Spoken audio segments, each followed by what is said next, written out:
on nende kahe võitleja vaheline võitlus, mis otsustab, kes siis pikkmõõdu kategooria võidab.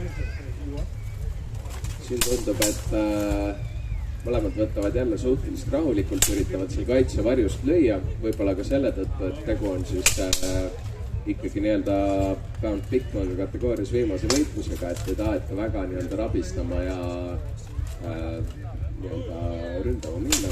Vaadatakse pigem siis tasa ja targu.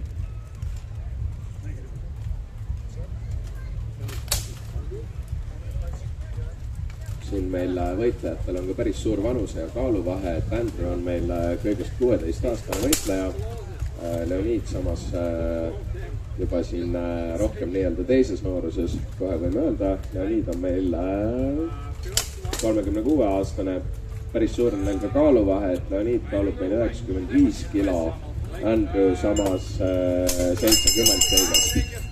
Et kui asi peaks minema maadluseks, siis Leonid